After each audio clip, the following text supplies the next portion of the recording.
Assalamualaikum warahmatullahi wabarakatuh. Salam guru penggerak. Ketemu lagi dengan saya Rafiq Lalaimawan dari SMA Negeri 1 Wirosari, CGP Angkatan 10. Dalam video ini saya membuat aksi nyata modul 1.4 mengenai tentang budaya positif. Mari kita saksikan. Latar belakang kenyamanan dalam kelas adalah salah satu hal yang sangat penting untuk mewujudkan pembelajaran yang efektif dan menyenangkan. Menyenangkan bagi murid akan terwujudnya peningkatan dalam hasil belajar di kelas hingga mampu melahirkan hasil belajar yang maksimal. Tujuan aksi nyata kali ini yang pertama, menciptakan suasana kelas yang nyaman untuk proses belajar mengajar. Yang kedua, untuk menciptakan rasa disiplin, tanggung jawab pada diri murid. Yang ketiga, mendidik murid untuk menjadi pribadi yang berkarakter serta bertanggung jawab. Tolak ukur yang pertama, murid menjadi pribadi yang mempunyai rasa memiliki dan bertanggung jawab. Yang kedua, terwujudnya budaya yang untuk saling menjaga apa yang menjadi milik bersama dan merasa milik atas kesadaran bersama. Lini masa tindakan yang pertama, memberitahukan kepala sekolah tentang program budaya positif yang akan dilakukan. Yang kedua, meminta untuk bersama-sama dengan rekan guru lain untuk saling menjaga atas komitmen yang telah dibuat bersama. Yang ketiga, mensosialisasikan kepada rekan sejawat dan seluruh murid tentang budaya positif yang akan dilakukan di kelas. Keempat, berunding bersama-sama tentang apa yang menjadi keyakinan di dalam kelas. Kelima, menentukan bentuk dan tata letak hasil kesepakatan kelas untuk mudah terlihat dan terbaca. Keenam, membuat komitmen untuk menjalankan apa yang telah disepakati di kelas. Ketujuh, penanggung jawab untuk terlaksananya kesepakatan yang telah dibuat.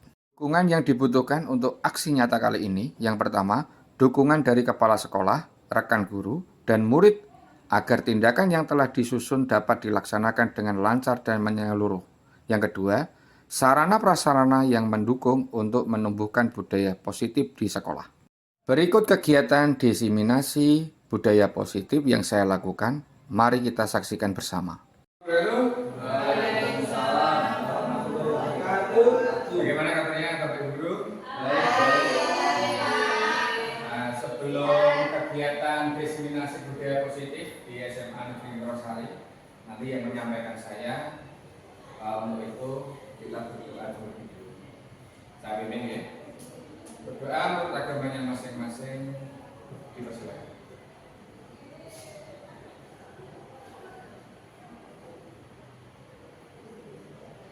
Selesai? Ya, terima kasih Bapak Ibu Guru untuk menghadiri diseminasi untuk praktik baik mengenai tentang budaya positif di SMA Negeri 1 Wirosari. Ya, di tanggal ini, di tanggal 4 Juni 2024. Ya. Kita lanjutkan dari sini. Profil saya hanya sebagian. Nama saya Rafiq Lalaimawan dari guru SMA Negeri 1 Wirosari. Mapel yang saya ajar adalah mapel bahasa. Kita mulai untuk budaya positif terlebih dahulu.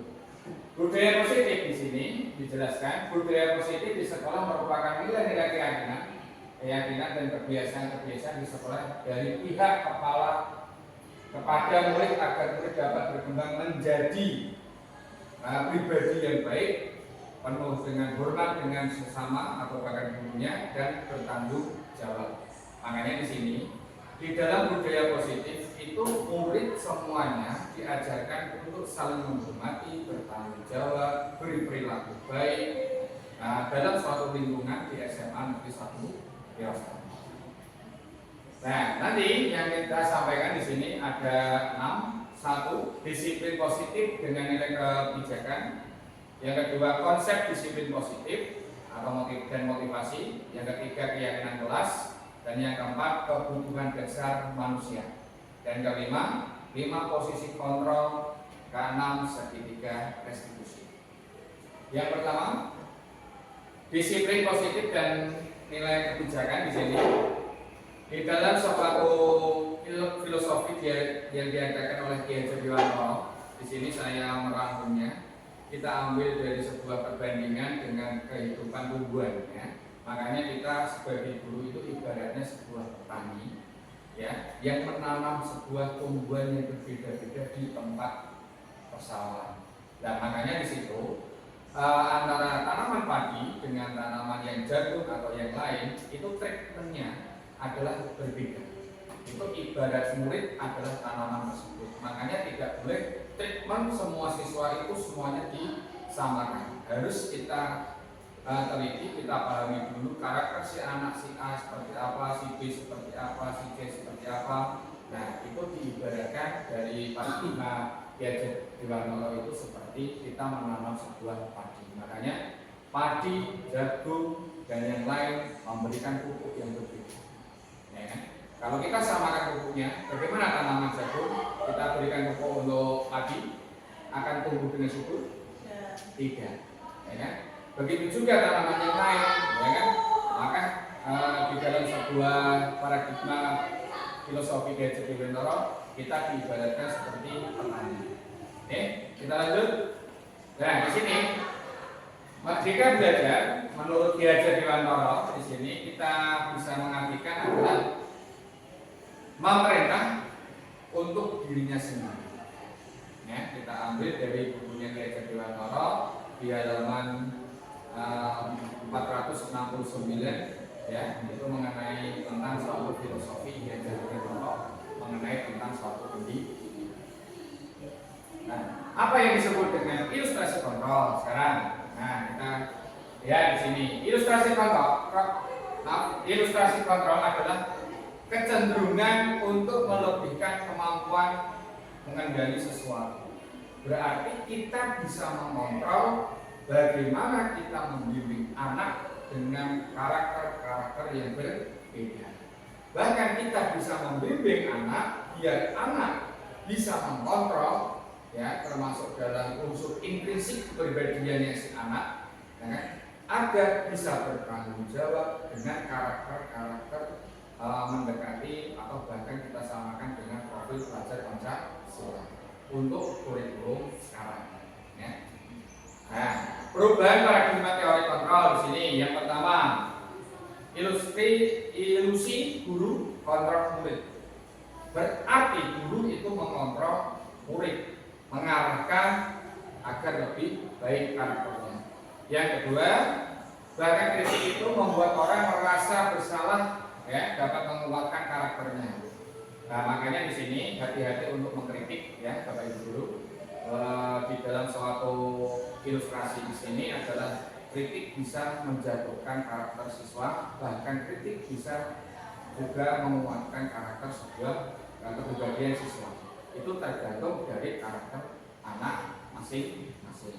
Yang berikutnya, bahwa semua pengakuan positif, efektif, dan bermanfaat. Jadi kita memberikan suatu pengalaman, ya kan, mengenai tentang suatu kehidupan. Di samping itu ada suatu pembelajaran yang kita ajarkan.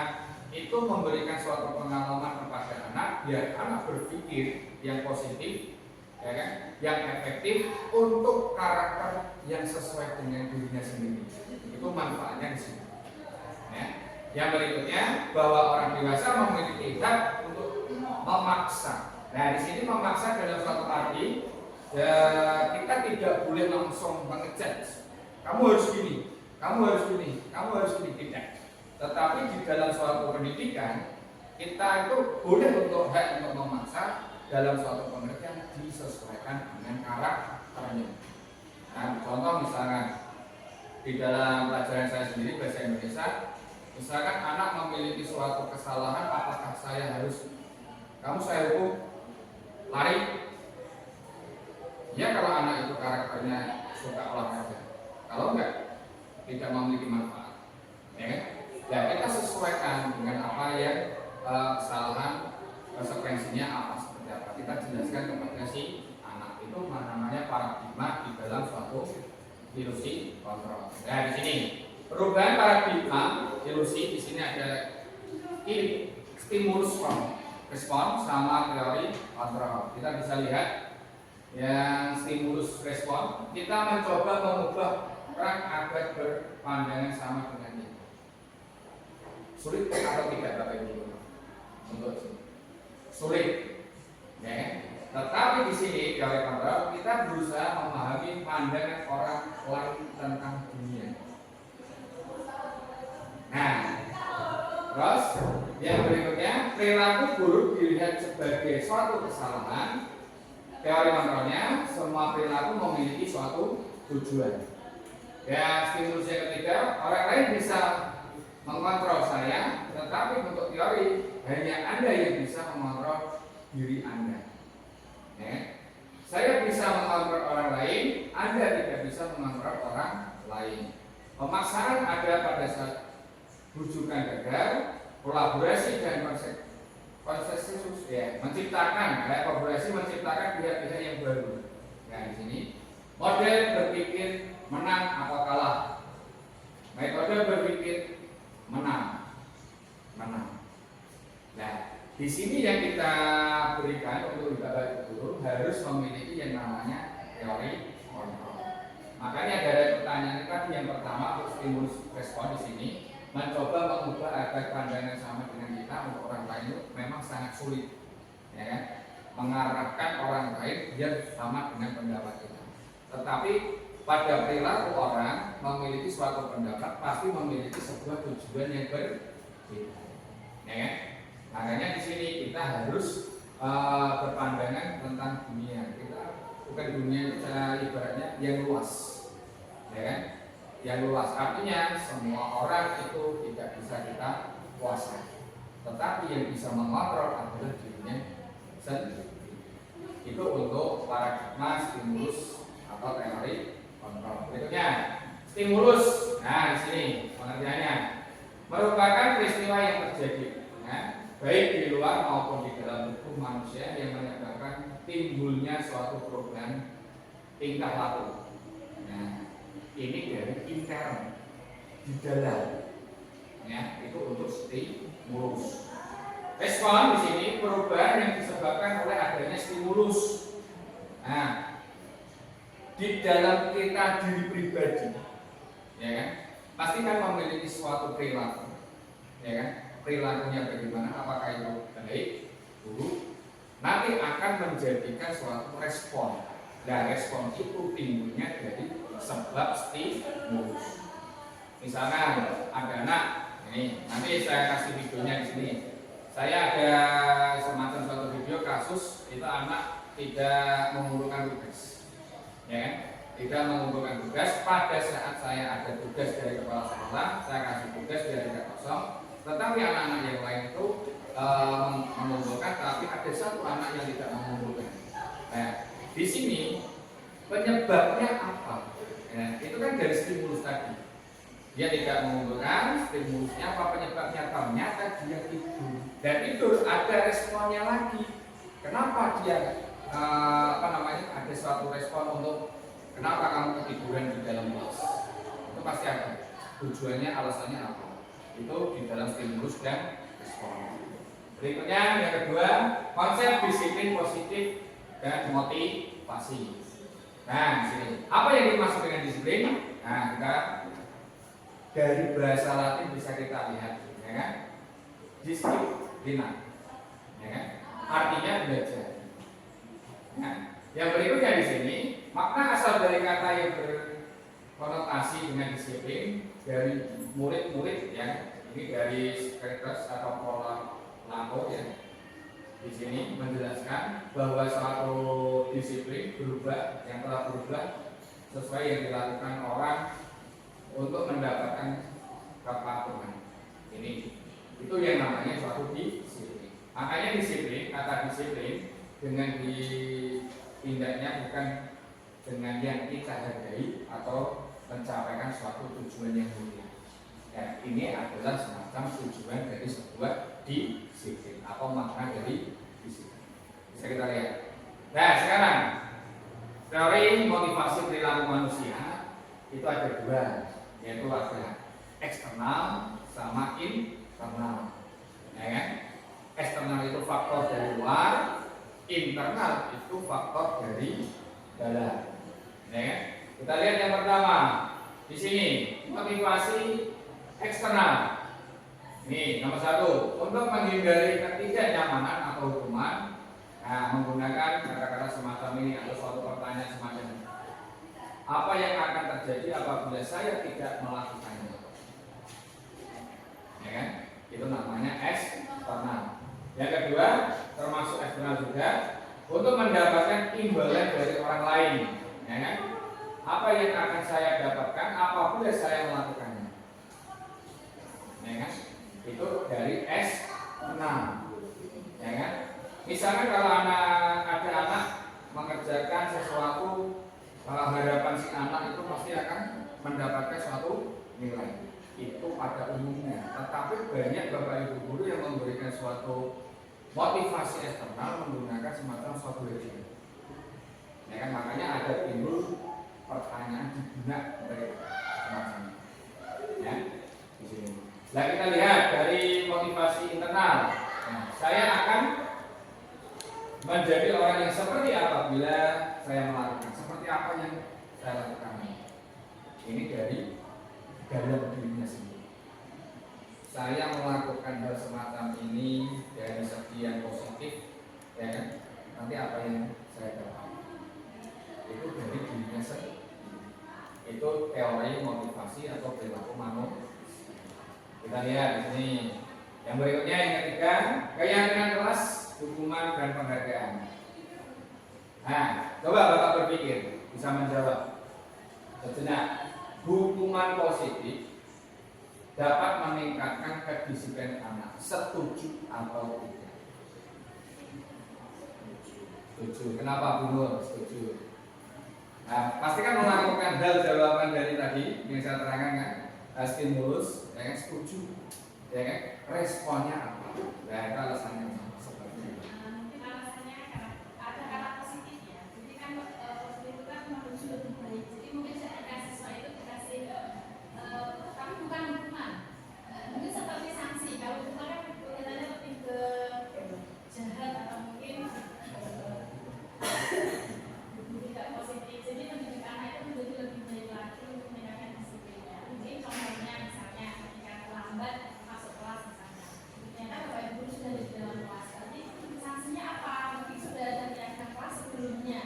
Jadi siswa itu harus dia harus tetap memenuhi peraturannya, sesuai tanggung jawabnya dia. Mungkin sudah disepakati apa ketika terlambat misalnya menyapu atau mungkin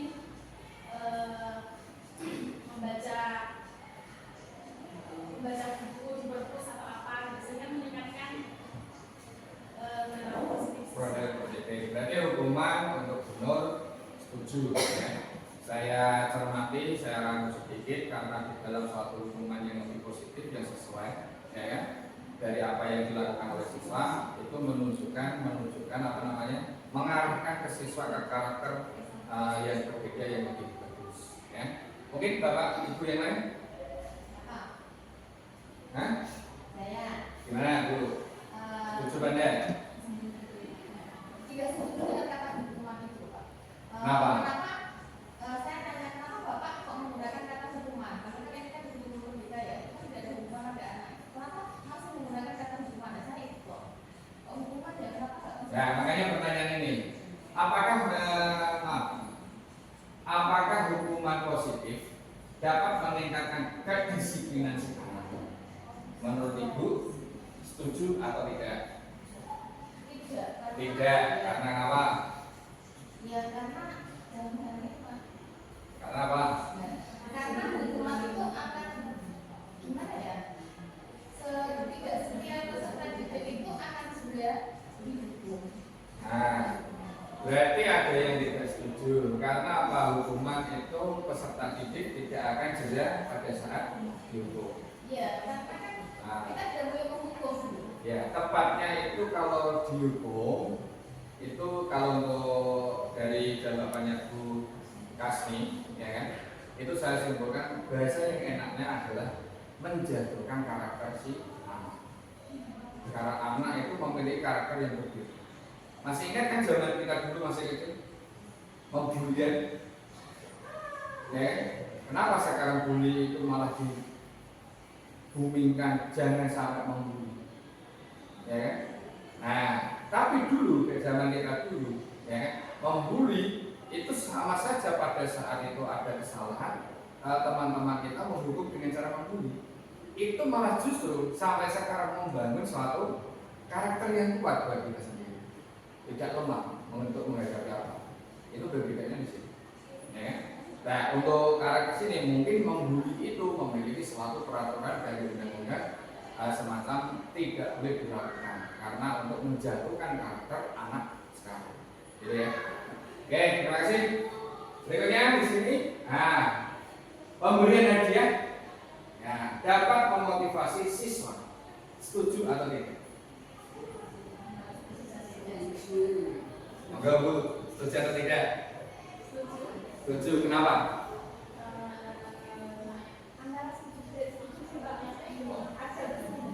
Kalau menjawab itu maaf ya, kalau menjawab itu ya menggunakan suatu penegasan.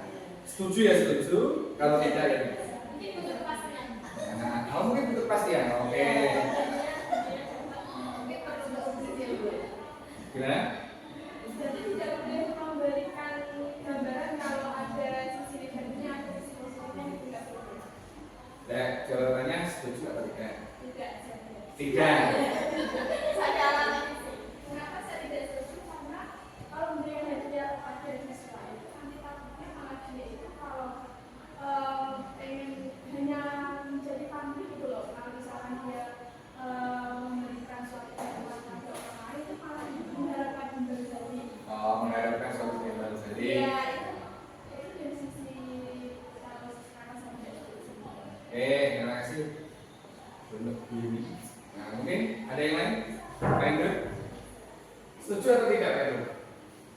Pemberian hadiah dapat memotivasi siswa.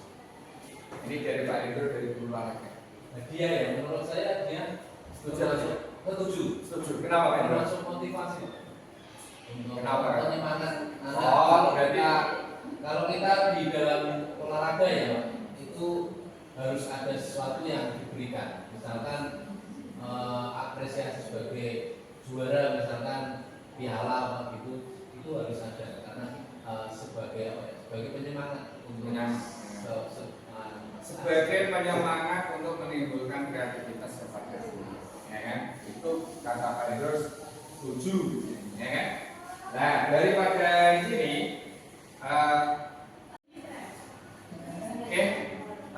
dari Pak Indra menyatakan pemberian hadiah itu setuju, dari Bu Yuni tidak setuju. Makanya di sini ada beberapa pendapat yang saya sudah lakukan. Hadiah terhadap siswa itu ada yang menyatakan setuju dan ada yang menyatakan tidak. Tetapi saya memberikan suatu garis besar, jangan sering-sering untuk memberikan hadiah untuk memotivasi. Memang bagus memberikan hadiah untuk memberikan motivasi, untuk menimbulkan kreativitas anak, berlomba-lomba berkreativitas, ya kan? Tetapi di sini malah justru nanti kalau kita pada suatu saat tidak memberikan suatu hadiah, kreativitas itu tidak akan muncul, ya kan? Gitu. Berikutnya di sini, nah kita lihat yang bulatan di sini, yang paling tengah merupakan suatu peraturan kelas, ya kan? Yang tadi hukuman dan sebagainya itu nanti masuknya ke dalam suatu peraturan kelas. Nah sekarang berkembang lagi menjadi suatu keyakinan kelas. Nah keyakinan kelas itu adalah pada saat kita mengajar pertama kali itu kita buat yang namanya keyakinan kelas. Itu dalam suatu ibarat kesepakatan yang nanti kita jalankan pada saat kita di dalam kelas.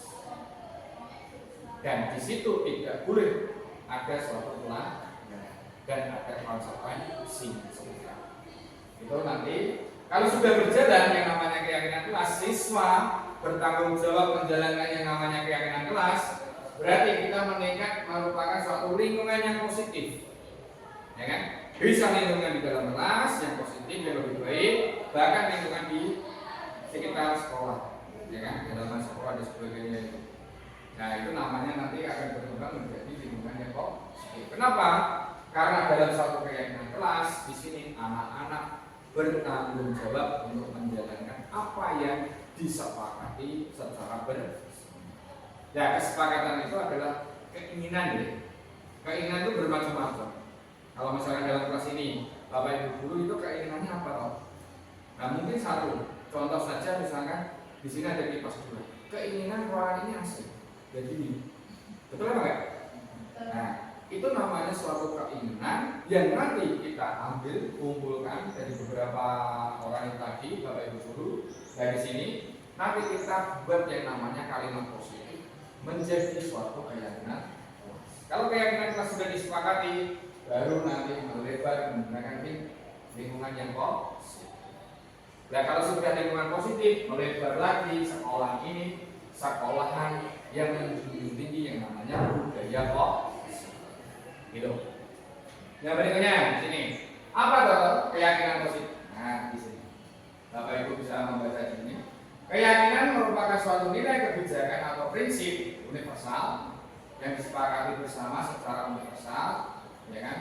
Mungkin dari latar belakang suku negara yang berbeda maupun agama yang berbeda, itu menurut dosen, ya. Di bukunya Takwid 1990. Nah, keyakinan di sini akan lebih motivasi seseorang di dalamnya, ya, memotivasi untuk dari dirinya sendiri. Merupakan di sini makanya ada secara prinsip, ya. Biar orang-orang itu lebih semangat menjalankan suatu keyakinan, mengikuti serangkaian peraturan, ya kan? Bahkan murid pun demikian, mereka perlu mendengarkan, mendalami tentang suatu keyakinan daripada hanya mendengarkan peraturan-peraturan mengatur mereka harus berlaku begini begitu sesuai dengan peraturan. Makanya kalau kita menyimpulkan keyakinan dengan peraturan itu berbeda, keyakinan peraturan berbeda. Makanya di sini di sekolah itu apakah ada peraturan? Kalau itu ada. Itu kan yang menjadikan kewajiban anak untuk mematuhi semacam suatu peraturan itu kan. Ya. Tetapi anak itu seakan-akan terbelenggu, ya kan? Makanya kita kurikulum merdeka bukan memerdekakan anak seluas banyak tidak, tetapi apa? Keinginan anak, tetapi diarahkan yang hal yang positif. Makanya muncullah yang namanya keyakinan. Nah keyakinan itu munculnya dari unsur intrinsik ini. Dalam keinginan apa? Gitu. Ya, itu merupakan satu keyakinan. Yang berikutnya di sini kita keyakinan, kelas, hukuman, dan penghargaan. Nah, mengapa tidak peraturan saja? Mengapa harus suatu keyakinan? Di sini ada tiga suatu kalimat atau pertanyaan. Mengapa kita memiliki peraturan harus menggunakan helm bila mengendarai kendaraan roda? Keyakinan kita menggunakan helm berkendara merupakan suatu hal yang positif, aman kalau terjadi suatu kecelakaan. Kemarin Pak Novi ya, ada suatu kecelakaan ya, yang terjadi di sebelah barat sebelah timurnya itu terjadi suatu kecelakaan. Yang saya lihat satu pakai helm, yang satu tidak. Makanya menjadikan suatu keyakinan kalau kita berkendara, entah itu yang di depan atau di belakang, ya kan? Kita yakin, ya kan? Kalau terjadi apa-apa jatuh, itu kepala selamat, tidak akan bergerak. Itu namanya. Ya. Yang berikutnya, mengapa kita memiliki peraturan 3 ya? Menggunakan masker, mencuci tangan, jarak. Ini pada saat COVID juga itu. Nah, kenapa? Keyakinan apa yang kita muncul dari pertanyaan ini? Mengenai tentang suatu kesehatan, ya kan? Kalau kita meyakinkan 3M, menggunakan masker, mencuci tangan, menjaga jarak, ya kan? Itu pada saat COVID itu kita yakin selamat, tidak terpapar yang namanya penyakit COVID, ya kan? Itu namanya suatu keyakinan. Mengapa kita memiliki peraturan harus datang tepat waktu pada saat mengikuti pelatihan? Keyakinan atau peraturan? Peraturan keyakinan. Kita lihat mengapa tidak peraturan tetapi keyakinan. Berarti ini dari kalimat ini, mengapa kita memiliki peraturan harus datang tepat waktu pada saat memilih pelatihan? Itu keyakinan kita adalah saling menghormati, ya kan? Saling menghormati sesama, ya kan? Itu namanya suatu keyakinan. Nah, bisa kita lihat di sini untuk mendukung motivasi intrinsik kembali ke nilai-nilai atau keyakinan-keyakinan yang menggerakkan seseorang dibandingkan mengikuti perangai-perangai. Kalau peraturan Bapak Ibu kembali lagi, kalau ini 3 pertanyaan ini Bapak Ibu, kalau kita samakan satu peraturan, kita akan terbelenggu. Mau nggak mau paksa, biasanya terpaksa kita harus lakukan, ya kan? Tetapi kalau kita ubah dari sini, kita menjadikan suatu keyakinan 3 pertanyaan ini, tanpa suatu paksaan itu di dalam unsur intrinsik dirinya sendiri akan bergerak.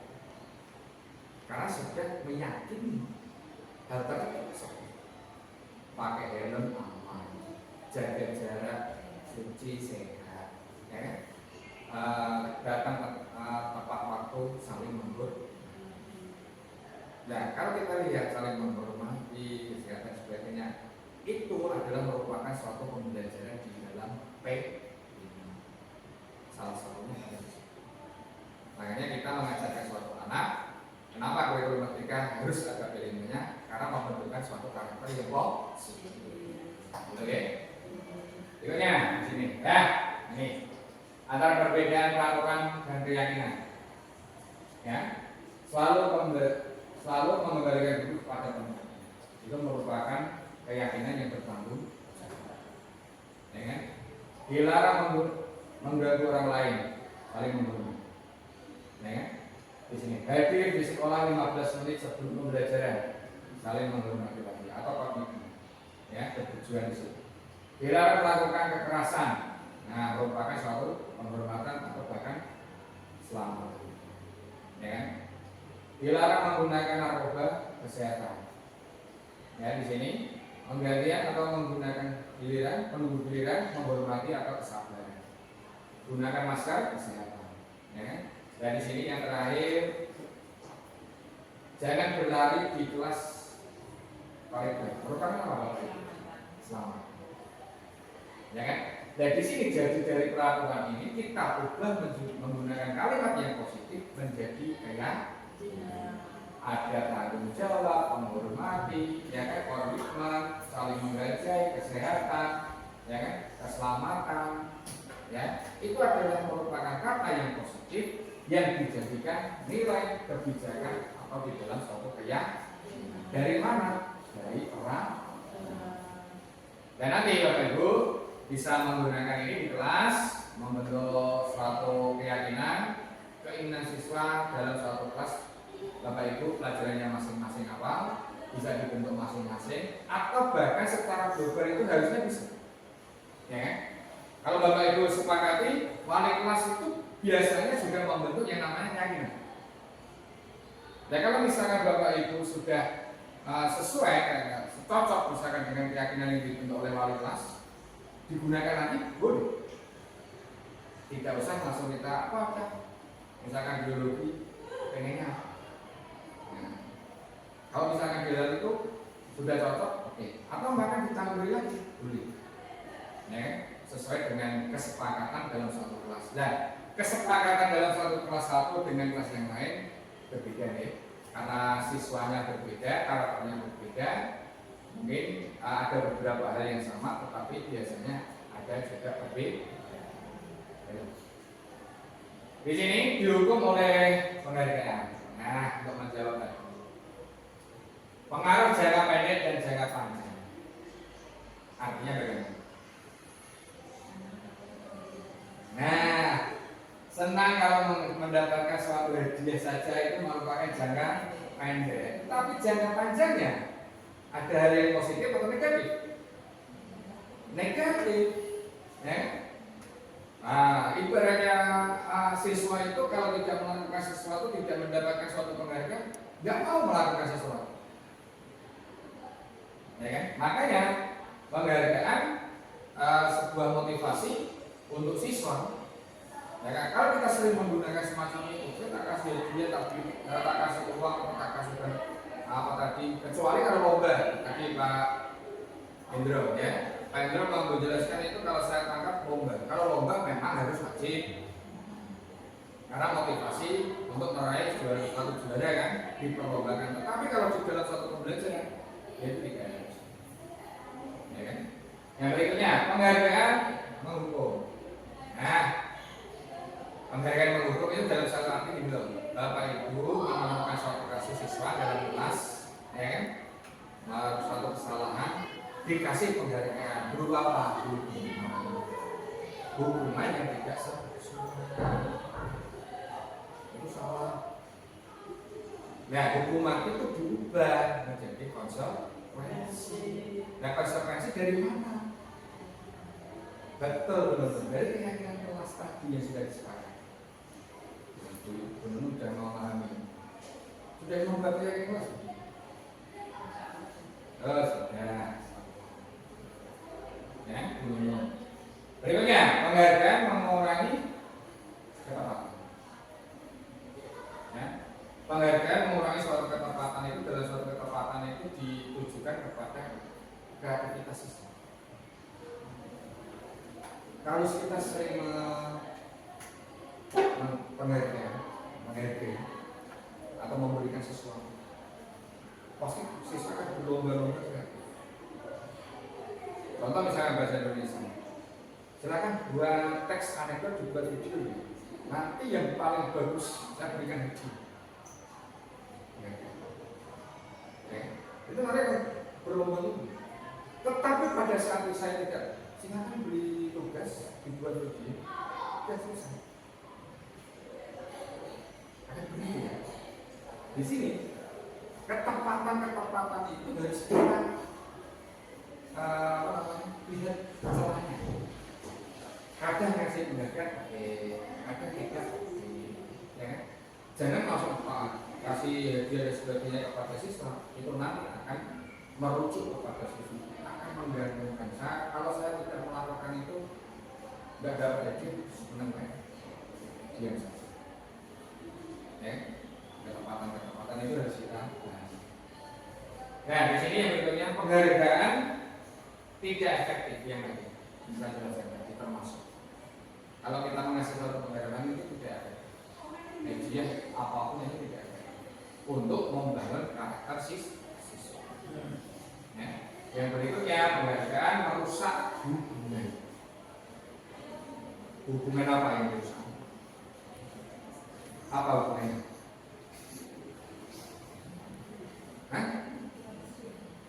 Kecemburuan. Kecemburuan sosial bagaimana belum?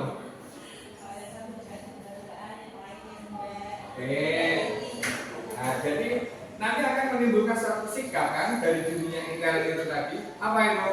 Diajak kerja sama masih tidak mau. Ya kan? Udah kolor tinggal berdua. Kan sering dapat penghargaan itu. Tetapi kalau kita sering-sering menggunakan semacam itu, efeknya nggak bagus. Makanya kita dukung motivasi menggunakan bahasa yang lain, jangan pakai menggunakan yang namanya. Benar tadi jawabannya Bu, siapa namanya? Saya nggak setuju Pak. Ya, nah, betul. Coba sekarang kita sering mengajar kasih penghargaan, apakah lebih efektif? Tidak. Ya. Berikutnya di sini tindakan guru. Nah, ini langsung saya tulis di sini. Tindakan semacam apa apakah termasuk hukuman atau sanksi? Ya, di sini kita bisa lihat. Ya. Mencatat 10 kali dalam buku kalimat saya tidak akan terlambat lagi karena terlambat ke sekolah. Itu termasuk yang namanya tidak sesuai kan? Berikutnya, lari mengelilingi lapangan basket 2 kali karena terlambat hadir di sekolah. Sesuai kan? Tidak, ini merupakan suatu mengganti nih, murid diminta untuk push up 15 kali karena tidak menggunakan masker di sekolah. Termasuk suatu menggantikan kertas tugas temannya yang telah dicoret-coret. Konsekuensi atau sanksinya. Kita malah salah melakukan, ya kan? Mencoret-coret buku temannya, ya sanksinya apa? Harus mengganti. Ya. Membersihkan tumpahan air di meja tulis karena tersenggol pada saat belajar itu merupakan suatu sanksi. Murid disuruh untuk mengenakan sepatu dia di sekolah karena tidak mengenakan sepatu hitam. Nah, dihukum di sini itu merupakan suatu hukum. Lari mengelilingi lapangan basket 2 kali karena terlambat 10 menit untuk pelajaran PJOK itu merupakan bukan hukuman tetapi sanksi lagi. Ini ada 2 ya. Lari berkeliling karena terlambat sekolah, yang satu terlambat mengikuti pelajaran PJOK olahraga. Berbeda ya. Nah, ini yang menjadikan satu pembeda. Ya. Suatu hukuman atau sanksi itu disesuaikan apa anak itu melakukan kesalahan. Jangan sekali-kali kesalahan pelajaran biologis lari lapangan. Itu namanya hukum. Kalau ini cocoknya apa? Menulis 10 kali kalimat. Kita ubah, bukan terlambat sekolah, tapi apa? Mungkin terlambat dalam pelajaran bahasa Indonesia atau menggunakan bahasa Inggris. Pelajaran itu berubah bukan hukuman, tapi sanksi atas sanksi. Ngerti ya? Ngerti dulu? Nah, berikutnya di sini. Perbedaan hukuman dan konsekuensi. Nah, hukumannya seperti apa? Konsekuensinya seperti apa? Sini kita lihat. Sesuai yang menyakitkan harus terjadi. Nah, itu namanya hukuman. Berarti yang menyakitkan itu merupakan suatu hukuman, menyiksa, ya. Nah, konsekuensinya sesuatu harus terjadi. Ya. Hukumannya membuat anak sakit. Nah, mungkin dari segi fisik, mungkin segi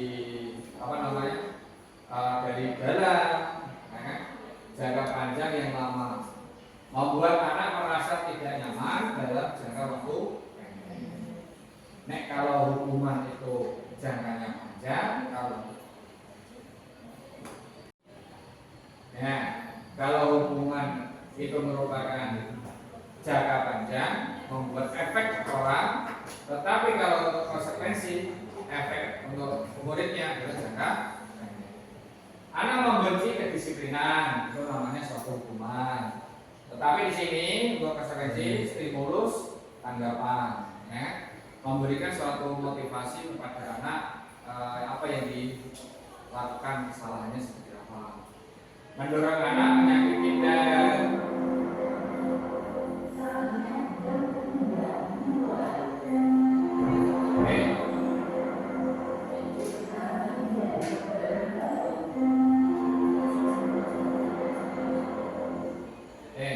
mendorong anak menyakiti dirinya sendiri. Itu namanya suatu hukuman. Untuk konsekuensinya mendorong anak mudah menyesuaikan diri. Yang berikutnya konsep dari yang buruk, konsep yang baik. Anak belajar menyembunyikan kesalahan, tetapi dalam suatu konsep kebalikannya, ya, untuk mematuhi suatu peraturan. Marah, rasa bersalah, ya kan, dan tidak menghargai itu merupakan suatu hukuman. Dari sini kehilangan hak, dibuat tidak nyaman, nah itu merupakan suatu konsekuensi. Ini perbedaan antara hukuman dan konsekuensi, sangat berbeda jauh, ya. Kalau untuk hukuman pada intinya dia menyakiti dirinya sendiri, tidak memiliki suatu sikap terbuka, kalau memiliki suatu permasalahan. Tetapi kalau di sini konsekuensinya, tetapi menyakiti, tetapi dalam suatu arti dengan jangka pendek. Dengan jangka pendek dia bisa kembali lagi lebih baik, ya kan? Nah, di situ nanti dalam suatu keyakinan permasalahan itu kalau kita panggil anak tersebut tidak akan menyembunyikan apa, dia akan bercerita dengan sendiri. Nah, itu menggunakan yang namanya konsep. Nah, nanti setelah ini Bapak Ibu guru mau memilih yang mana, itu hukuman atau konsekuensi. Nah, bisa dipraktekkan sendiri ya untuk perkembangannya. Nah, yang keempat di sini kebutuhan dasar manusia. Nah, kebutuhan dasar manusia di sini bisa dijelaskan segala yang kita lakukan untuk mendapatkan apa yang kita inginkan.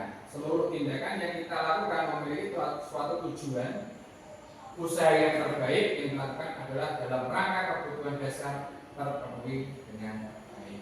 Berarti kebutuhan kita itu ibaratnya apa yang kita inginkan terpenuhi dengan baik, menggunakan yang namanya suatu keyakinan. Ya. Nah, ini kebutuhan dasarnya ada 5. 1, bertahan hidup.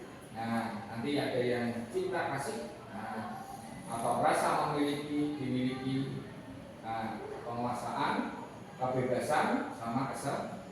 Ini merupakan suatu kebutuhan dasar dari manusia.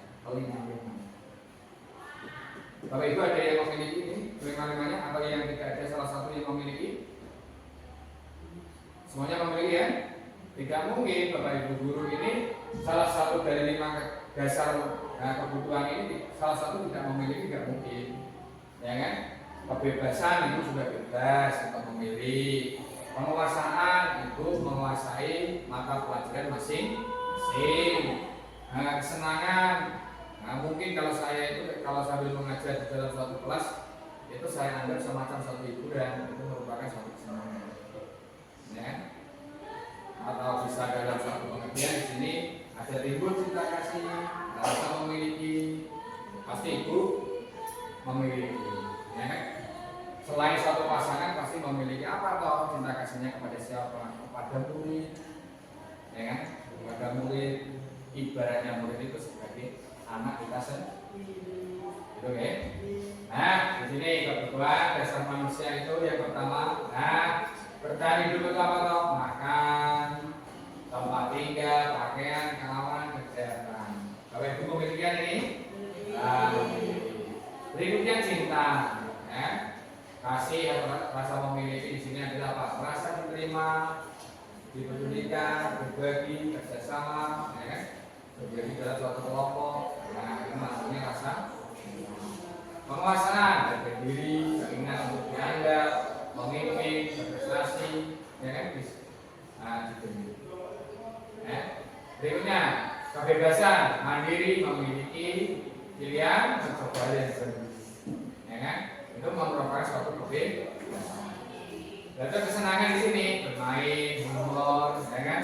Tertawa, itu kan bisa dilakukan oleh Bapak Ibu guru, mungkin dari teman sejabat atau bahkan dari siswa-siswa kita pada saat ini. Namanya adalah kebutuhan dasar dari manusia. Nah, di sini yang kelima.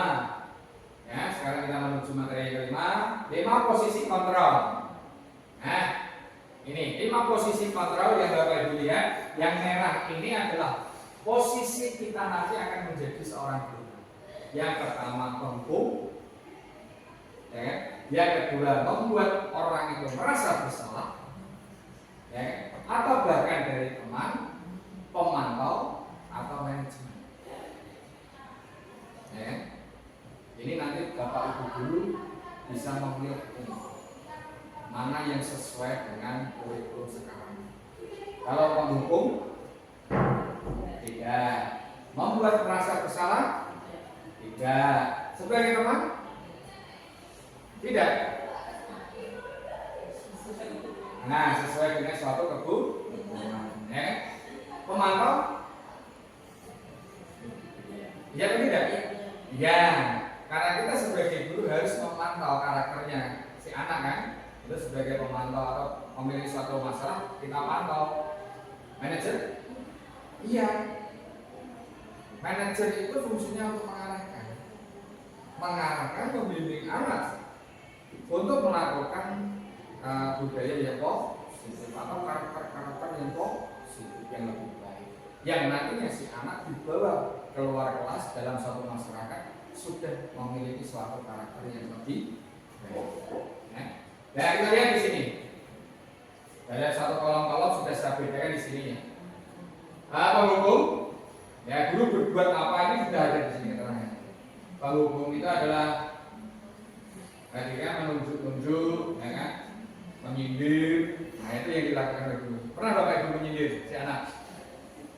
Sering, tapi tidak sengaja. Saya yakin seperti itu. Benar atau salah? Benar Bu Yuni? Bu Yuni melakukan itu? Pernah menyindir siswa? Tidak pernah? Yakin? Atau bahkan tidak disadari? Nah, mungkin dia tidak disadari itu tadi. Ya kan? Itu namanya menyindir. Nah di sini, kalau kamu tidak melakukan awas, nah kata-kata awas yang kita gunakan pada saat di kelas untuk murid itu sama saja untuk menghukum. Awas ya, tidak ngumpul dia tidak pakai nilai. Nah, itu salah satu dulu ya. Kalau guru sekarang insya Allah tidak ada. Sudah semuanya sudah berubah Pak, hanya untuk mengajar. Bisa di sini memberontak, menyalahkan orang lain, berbohong. Nah, itu sama saja untuk menghukum. Murid melakukan guru di luar dunia berkualitas. Nah, ini sikap murid atau dalam suatu pemikiran murid seperti apa untuk guru posisinya menghukum di sini. Biarkan saja nanti juga marah-marah lagi. Ya kan? Terus mengulangi kesalahan. Itu adalah merupakan suatu penghukum. Ya. Guru sebagai penghukum pikirannya alah, oleh Bapak Ibu. Pakai lo. Nanti masuk-masuk naik. Ya kan? Nanti sikapnya dari murid apa? Mengulangi suatu kesalahan. Kalau kita sebagai penghukum. Ya kan? Begitu juga membuat orang yang merasa bersalah. Di sini dicermati kata yang kita digunakan. Berceramah. Tugas ini mengajari anak berceramah terus. Nah, ini membuat orang merasa bersalah. Tugas ini posisi tugas ini berarti membuat orang merasa berceramah, mengolah seharusnya itu kecewa, ya kan? Terus ini kamu harus sudah tahu itu. Nah, terus nanti sikap anak seperti apa, pikiran anak seperti apa. Sini. Maaf saya merasa rendah hati, ya, rendah diri itu merupakan suatu sikap atau pemikiran si anak. Jadi antara penghukum sama pembuat salah sudah berbeda pemikiran si anak. Ya, si anak hanya pelekan kalau guru sebagai penghukum, tetapi kalau di dalam suatu guru posisinya membuat orang merasa bersalah, di sini ada sikapnya langsung minta. Nah, ini ada perubahan. Kita lihat dari teman sama pemantau di sini. Kalau teman, guru membuat alasan-alasan untuk muridnya, ya kan, menghitung atau mengukur kesalahan atau dalam suatu karakter murid. Ayolah lakukan demikian. Nah, demikian misalkan masa dulu bisa tidak. Di sini memantau adalah apa? Peraturannya, ya, ketergantungannya, keyakinannya, dan sikapnya di sini bisa kita lihat. Untuk teman, saya berpikir Bapak Ibu guru teman saya. Nah, kan? Anak itu bisa berpikir kalau Bapak Ibu guru berposisi teman. Pasti kembalikannya adalah, oh itu ibu guru atau bapak guru itu ibaratnya teman saya. Mungkin dari suatu sikap di sini lemah, tidak mendengar tergantung. Berarti si anak menggantungkan temannya, tidak memiliki suatu teman, tetapi berbeda dengan pemantau. Ya, pemantau di sini tadi berapa banyak bintangnya yang harus. Ya, di sini ada suatu kalimat. Seberapa halaman yang harus saya tulis? Ya, kalimatnya kalimat seakan-akan siswa disuruh untuk mandiri. Nah, ini. Kalau di sini untuk menggantungkan teman gurunya, kalau di sini dia sudah memiliki suatu usaha untuk berkembang. Ya.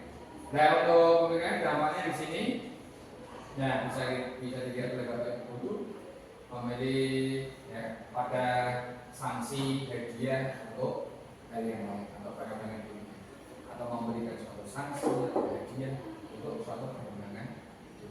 Dari mana? Dari sikapnya. Ini teman sama pemantau bisa Bapak Ibu gunakan secara bersama. Ya, begitu juga di sini penghukum sama pembuat bermasalah, merasa bermasalah atau salah, merasa salah itu bisa kita gunakan secara bersama. Lihat kondisi si anak, karakter si anak seperti apa. Nah, kalau untuk manajer dia tidak bisa digunakan. Harus pasti keinginan di sini ada manajer. Manajer yang bagaimana toh? Di sini mengajukan pertanyaan dari suatu permasalahan tadi. Apa yang kita yakini, terus menguatkan pribadi, murid meletakkan dirinya sebagai individu yang positif dalam dunia berkualitas. Bagaimana caranya yang saya bisa memperbaiki keadaan, mengevaluasi diri, bahkan dia bisa memberikan suatu solusi sendiri dari permasalahannya yang dihadapi atau yang dilakukan oleh dirinya sendiri. Ini yang sebagai manajemen. Berikutnya di sini. Nah, yang keenam. Keenam ini adalah sebagai segitiga restitusi. Nah, mungkin Bapak Ibu sudah pernah mendengar, ya, segitiga restitusi itu apa toh? Nah, di sini kita lihat. Restitusi adalah suatu proses menciptakan kondisi bagi murid untuk memperbaiki kesalahan mereka, sehingga mereka bisa kembali pada kelompok mereka dengan karakter yang lebih kuat. Itu namanya restitusi. Ya. Nah, ciri 9 restitusi di sini ada 9 ciri-cirinya. Yang pertama, bukan untuk menebus kesalahan, namun untuk belajar dari kesalahan.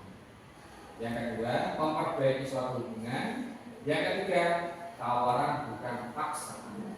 Yang keempat, restitusi menuntut untuk melihat jalan diri sendiri. Yang kelima, restitusi menciptakan atau cara atau mencari kebutuhan dasar apa yang dibutuhkan suatu tindakannya.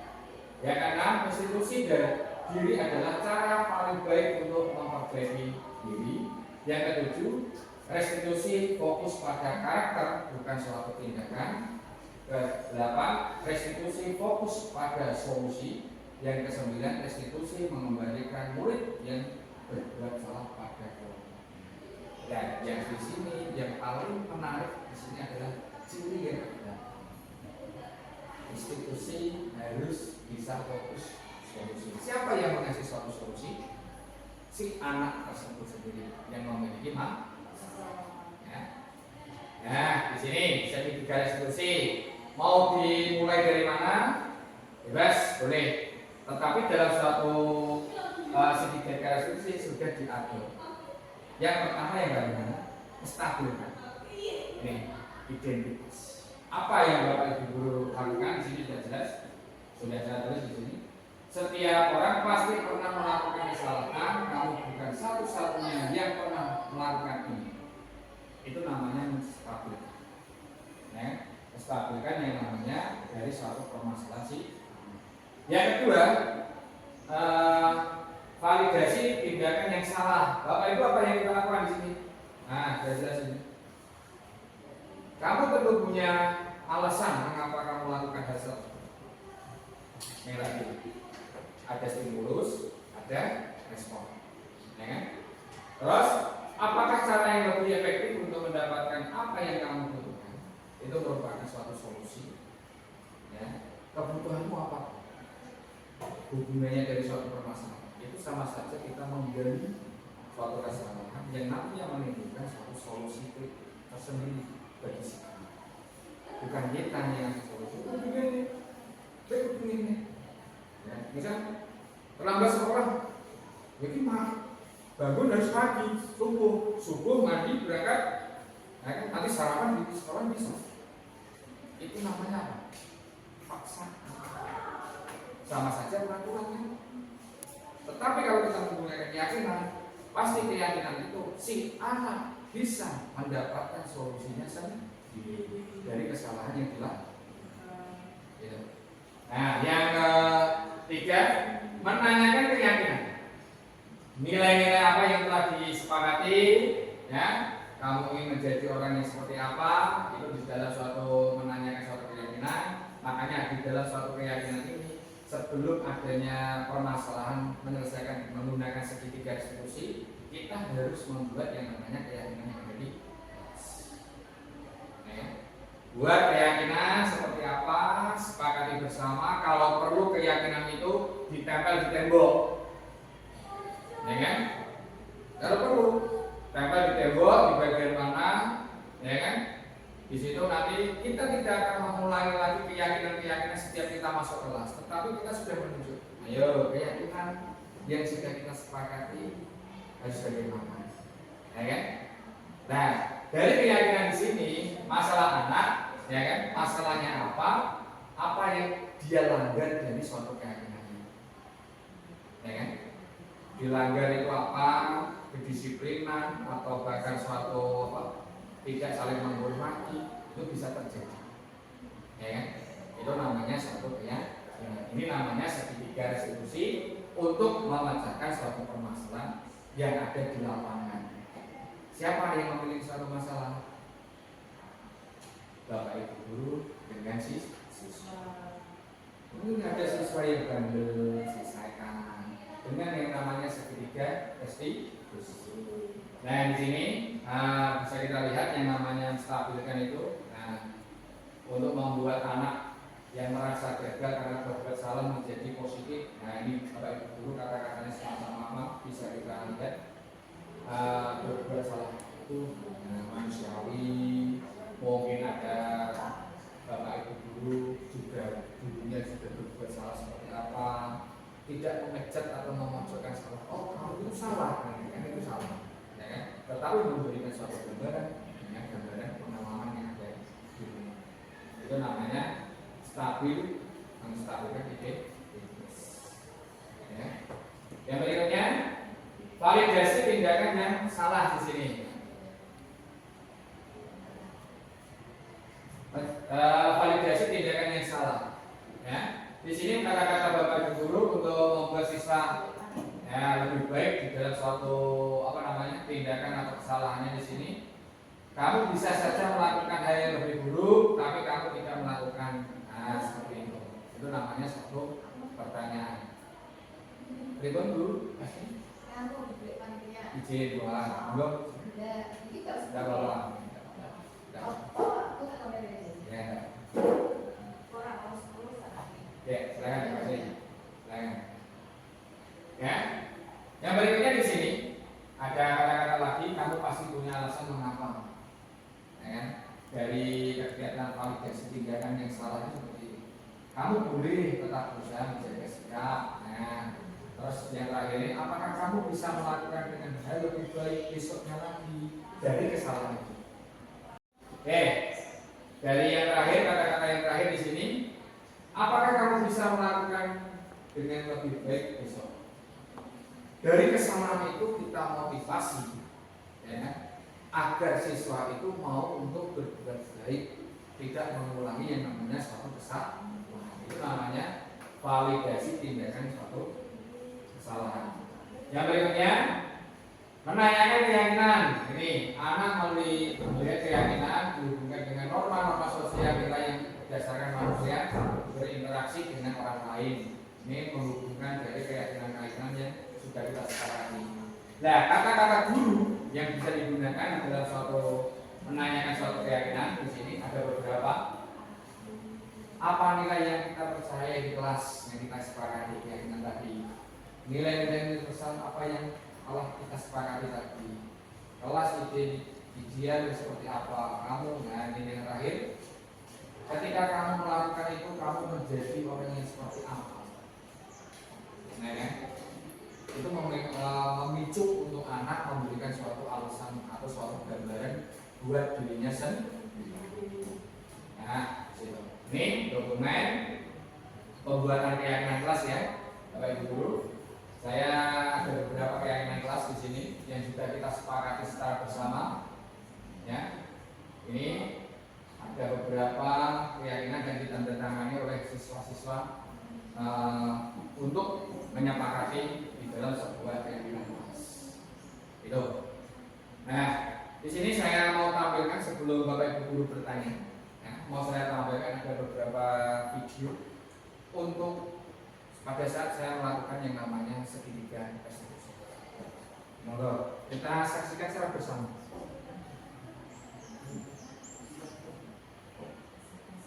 Nah, ini.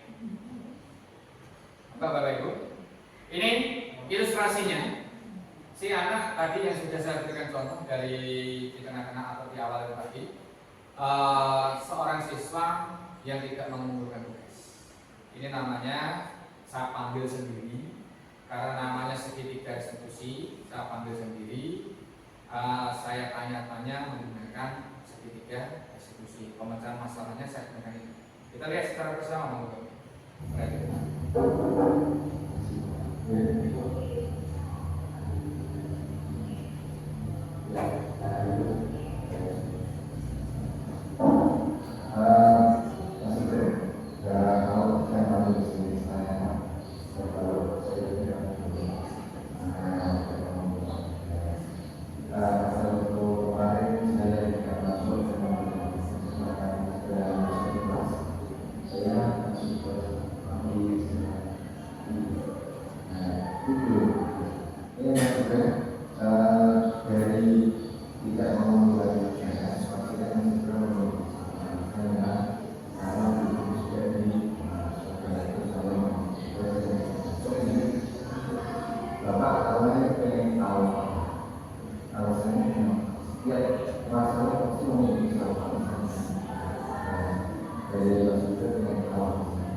Ya.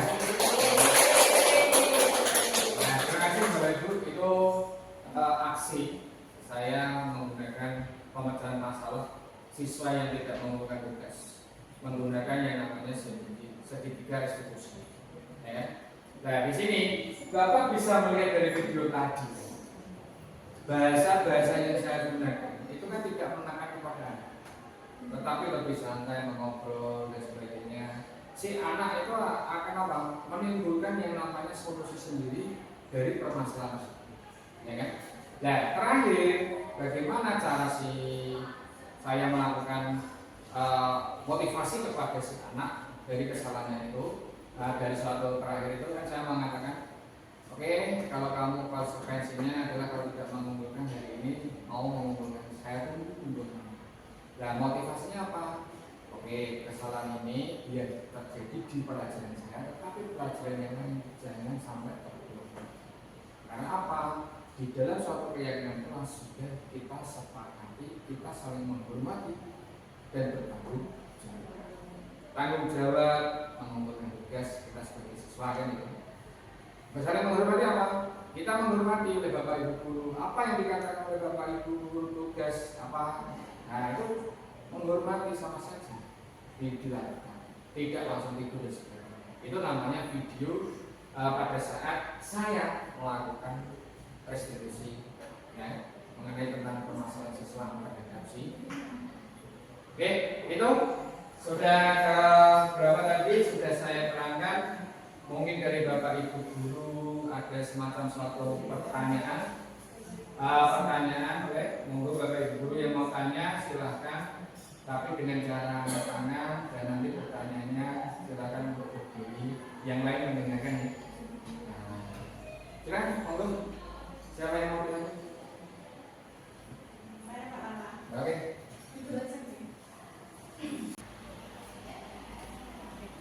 Terima kasih atas waktunya. Ya. Saya Bu Siti Nur Asih, mengajar mata pelajaran bahasa Jawa ya Pak. Ya. Dari materi yang panjenengan paparkan tadi berhubungan dengan keyakinan kelas atau kesepakatan kelas, saya pernah membuat sebagai wali kelas pernah membuat kesepakatan kelas yang dimana poin-poinnya itu kan dari siswa sendiri. Dia menuliskan ada beberapa poin, per siswa itu 1 poin. Kemudian kita sepakati menjadi 10 poin. Nah, yang dimana misalnya terlambat datang atau mungkin membuang sampah pada tempatnya dan lain-lain. Salah satunya adalah tidak berbicara kotor atau musuh. Nah, itu kan biasanya kadang yang dilakukan siswa secara refleks. Nah, kadang kan kebanyakan kan laki-laki yang berkata seperti itu lah. Kesepakatannya mereka nanti ketika melakukan itu konsekuensinya apa? Kan gitu. Nah, mereka sendiri yang menyepakati konsekuensinya itu adalah sebuah denda uang. Nah, berupa uang 1 kali misuh atau 1 kata itu Rp1.000. Nah, mungkin saya sebagai wali kelas awalnya kok uang nanti kebenaran tidak ya gitu. Tapi anak-anak mikirnya enggak apa-apa Bu, biar nanti mereka itu jerah, karena kan mengeluarkan uang itu kan eman-eman, daripada saya misuh mending saya tidak mengeluarkan uang kan gitu daripada didenda. Oke, mungkin itu bisa disepakati dan kita dealkan bisa berjalan 1 bulan 2 bulan. Nah, tapi mungkin setelah itu siswa itu jadi kadang malah sendiri untuk melakukan denda itu, membayar. Tapi mungkin untuk poin yang lainnya mereka bisa menepati, mungkin hanya 1 poin itu yang mereka susah karena kan itu dari kebiasaan. Mungkin kalau di sekolah dia mungkin masih bisa menjaga, mungkin kalau di rumah sudah terbiasa misuh. Nah itu mungkin yang susah yang menjadi PR saya mungkin sebagai wali kelas. Nah akhirnya kan banyak laporan dari yang perempuan itu masih sering misuh kok, bukan nggak mau bayar denda gini-gini dan sebagainya. Mungkin sering saya najari juga, tapi masih susah dari anak. Nah, kayak gitu tuh sudah dikatakan berhasil atau belum? Sebagai mungkin kesepakatan kelas yang disepakati. Pertanyaan yang kedua, sebagai guru mata pelajaran deh, itu kesepakatan kelas atau tidak? Mungkin yang dinamakan kesepakatan itu harus mungkin beberapa poin atau tidak. Nah, kalau saya mungkin hanya menerapkan seperti ini. Berhubung dengan mata pelajarannya beliau itu kan bahasa Jawa. Jadi misalnya anak-anak pamit mau keluar sebentar atau mungkin ke kamar mandi atau mungkin mau ke koperasi, alangkah baiknya anak-anak izin itu menggunakan bahasa Jawa gitu, seperti itu. Itu hal yang simpel. Nah, itu berarti saya sepakati ini pula. Ketika suatu hari pas ketika pelajaran mungkin ada siswa yang maju, dia izin lupa tidak menggunakan bahasa Jawa. Oh, saya mau izin. Oh tidak bisa lah. Oh tidak bisa. Berarti kamu melanggar. Dulu kan benar kesepakatannya apa? Ketika mau ke kamar mandi izin. Nah karena siswa tersebut tidak bisa bahasa Jawa, tidak bisa kromo, akhirnya mundur. Bisa jadi pipis nggak? Bisa jadi ke kamar mandi. Nah tanya dulu sama temennya. Nah tapi kan malu mau ngomong lagi gitu Pak. Nah sebenarnya itu hanya 1 itu sih kesepakatannya, maksudnya berbicara menggunakan bahasa kromo ketika dalam pelajaran saya. Itu sudah dikatakan seperti keyakinan kelas atau kesepakatan belum? Atau harus dengan beberapa banyak poin? Terima kasih.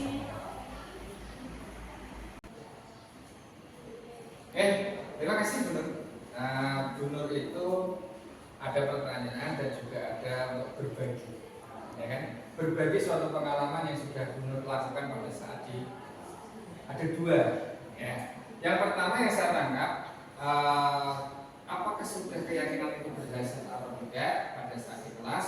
Itu masalahnya di sini yang saya lihat adalah berbicara kotor. Dengan keyakinan semacam itu disepakati oleh seluruh kelas, ya kan? Ada konsekuensinya kan di sini. Tadi apa? Membayar denda 1.000. Setiap berkata kotor membayar denda. Apakah itu sudah berhasil? Pertanyaan. Mungkin Bapak Ibu ada yang mau menjawab? Sudah berhasil atau belum? Dari pertanyaan Bu Nur pertama tadi, dilakukan oleh siswa, tetapi pada saat 1-2 bulan, bulan ini, 2 bulan dia untuk bertahan, tetapi 3 bulannya dia sadar kalau saya mau berbicara kotor, tapi membayar sendiri kan? Nah, apakah itu sudah berhasil? Belum. Kenapa? Kenapa? Kenapa Bu Nur?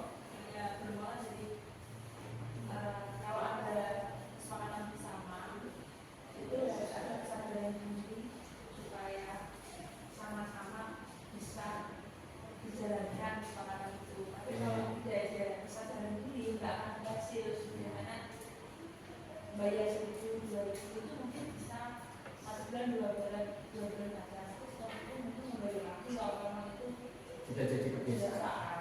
Nah, di sini. Oke, terima kasih Bu Nunung pendapatnya. Menurutnya Bu Nunung tadi belum, karena kebiasaan yang nanti akan kembali lagi, ya kan? Tetapi kita lihat dari ceritanya Bu Nur Adiyansyah ini, sudah disepakati kalau berbicara kotor membayar denda. Itu 1 bulan, 2 bulan berjalan. Artinya berjalan itu siswa itu bertanggung jawab untuk menjalankan yang namanya kesepakatan itu kan. Dan di situ sudah ada sanksinya. Sanksi atau konsekuensinya. Setiap berkata kotor bayar sini. Tetapi setelah mengajar 3 bulan ke 4 bulan dan seterusnya, si anak menjadikan hal terbiasa. Kita lihat katanya dulu, pada saat si anak itu berbicara kotor, langsung membayar denda atau tidak? Atau lepas dari tanggung jawab? ada yang langsung membayar, ada yang Nah, ada yang membayar, ada yang tidak. Nah, yang membayar, ya kan, berarti sudah memiliki suatu rasa tanggung jawab. Lalu salah, konsekuensinya itu kalau kita sepakati bayar. Tetapi kalau ada anak yang berbuat salah, makanya berbuat salah dari di luar keyakinan, menyalahi suatu keyakinan, tidak membayar, tadi kita selesaikan yang namanya dengan segitiga restitusi untuk menjadikan keyakinan kelas biar berhasil. Itu, ya kan? Makanya untuk memecahkan permasalahan seperti itu. Yang kedua permasalahannya dari beberapa poin itu tadi bahasa Jawa. Karena guru bahasa Jawa, si anak diberikan suatu kesepakatan ini pelajaran bahasa Jawa. Kalau misalkan dengan pelajaran bahasa Jawa menggunakan bahasa Jawa yang gitu kan? Ada kejadian anak yang tidak malah menggunakan bahasa Jawa, lupa. Saya tanya, ada konsekuensinya nggak? yang saya izinkan ketika anak aku saya mau sama tidak boleh menggunakan bahasa Jawa. Tapi ketika dia saya mau bahasa Jawanya apa nanti saya mau mengatakan dulu izin berarti kan ini saya ajarkan. Berarti konsekuensinya tidak diperbolehkan izin keluar untuk keluar. Tetapi saya tanya dulu, sebulan pertama kali membuat kesepakatan harus menggunakan bahasa Jawa, sudah ditentukan langsung konsekuensinya? Itu kan pada kesesatan tersebut. Nah, ya kan? Harusnya Bapak Ibu kalau membuat yang namanya suatu keyakinan ya, setelah diyakinkan, keyakinan dan disepakati, buat sekalian yang namanya konsekuensi dan juga disepak. Jadi kalau misalkan guru itu kalau sudah terlanjur menggunakan itu bagus karena dalam suatu mapel kita SMA kan, mapel sendiri, saya sendiri juga gitu, bahasa Indonesia juga gitu. Kita sepakat menggunakan bahasa Indonesia yang bagus. yang baik. Karena kita pelajaran bahasa Indonesia. Mungkin bahasa Inggris sama seperti itu, ya kan? Bahasa Jawa seperti itu, ya? Atau bahkan pelajaran yang lain menggunakan bahasa-bahasa yang disesuaikan. Tetapi dalam suatu kesepakatan, poinnya adalah di dalam sebuah kesepakatan, setelah disepakati, kita juga mengarahkan sanksi-sanksi kalau bisa yang tidak memberatkan si anak karakternya jangka panjang. Dia bersalah dengan jangka panjang, tetapi menggunakan suatu sanksi jangka pendek. Ya tadi kalau kasus yang pertama ya belum membayar denda. Tidak masalah kalau itu disepakati. Ya, tidak masalah. Sepakat bersama, semuanya sepakat dijalankan. Tetapi kalau ada kasus semacam itu, ada yang bayar Pak, ada yang tidak. Nah, yang ada yang tidak, silakan Bapak Ibu guru bisa menyelesaikan permasalahan itu menggunakan segitiga restitusi. Mungkin ada alasan anak tidak membayar denda melakukan suatu kesalahan. Ada alasannya, tanyakan. Selesai. Gitu, benar? Sudah jelas? Oke, tepuk tangan untuk benar. Pertanyaan yang bagus. Mungkin dari Bapak Ibu satu lagi ada? Oke Pak. Tadi untuk penjelasan tentang keyakinan lagi. Keyakinan, oke. Apakah untuk keyakinan itu harus dilakukan setiap guru makhluk atau mungkin bisa diperwakilkan untuk wali? Oke, terima kasih. Ada lagi? Nih ada pertanyaan dari bagus dari Pak Novi. Ya, apakah suatu keyakinan itu harus dilakukan oleh guru makhluk? Semuanya melakukannya, atau hanya untuk perwakilan dari wali kelas? Nah, di sini pengalaman saya Pak Novi, ya. Untuk melakukan suatu keyakinan, saya sebagai wali kelas, saya buat keyakinan dulu. Ya kan? Saya buat keyakinan kelas itu mencakup keseluruhan kelas apa yang diinginkan. Contohnya mata pelajaran tidak hanya satu tok, tetapi berbagai mata pelajaran. Ya, salah satunya contohnya disiplin, bertanggung jawab, saling menghormati. Kalau ada Bapak Ibu guru menerangkan, jangan berbicara sendiri, itu namanya saling menghormati. Itu saya buat dulu Pak. Nah, Bapak Ibu guru makom, apakah harus membuat keyakinan? Jawabannya kan?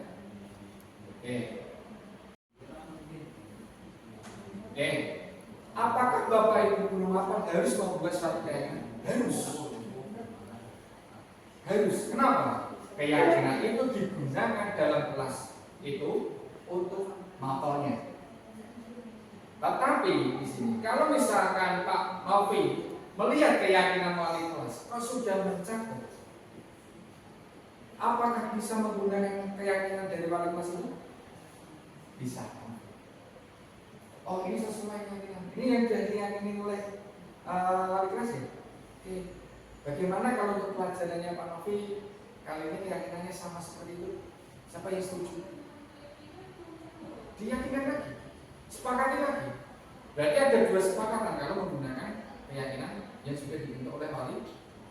Tetapi kalau misalkan yang sudah dibentuk wali kelas, kalau ada yang tidak sesuai, boleh 100% boleh diubah. Bahkan tidak 100%.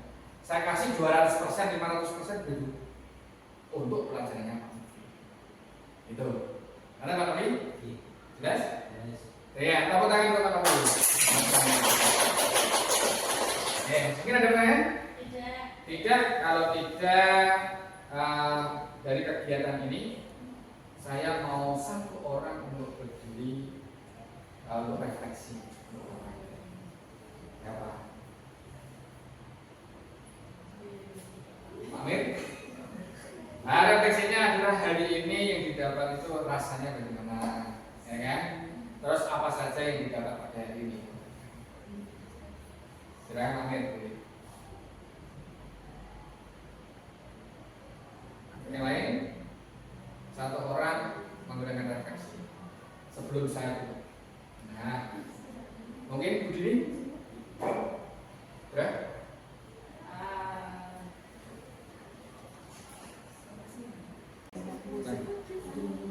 Oke, saya mau menyampaikan Pak Lala yang saya rasakan merasakan ketika saya mendapatkan pemaparan dari Pak Lala mengenai budaya positif sangat mengesankan dan sangat menyenangkan sekali. Karena apa?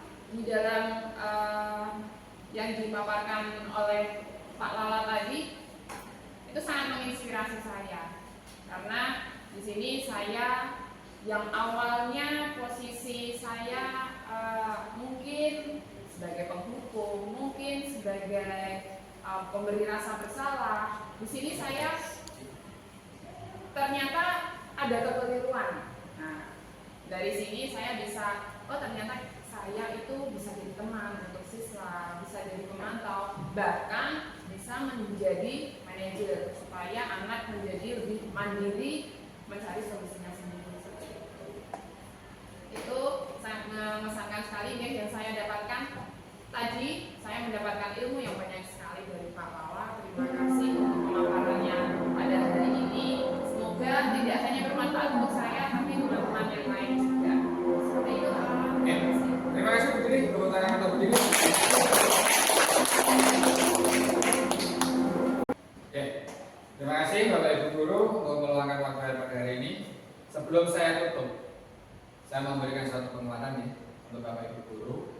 Apapun dari budaya positif yang tadi saya sampaikan, saya garis bawahi Bapak Ibu Guru harus berubah menjadi manajer untuk melakukan kegiatan-kegiatan budaya positif. Yang dulu sebagai penghukum, ya kan, atau akan menuju merasa bersalah dan sebagainya, diubah menjadikan satu manajer untuk menjalankan budaya positif yang ada di SMA Negeri 1 Wirosari. Ya. Demikian paparan yang saya sampaikan. Terima kasih Bapak Ibu Guru setelah meluangkan waktunya pada pagi hari ini. Mungkin ada suatu salah kata atau bahkan sikap saya yang bersalah, saya minta maaf atas Bapak Ibu Guru. Cukup sekian saya akhiri. Wassalamualaikum warahmatullahi wabarakatuh. Waalaikumsalam warahmatullahi wabarakatuh.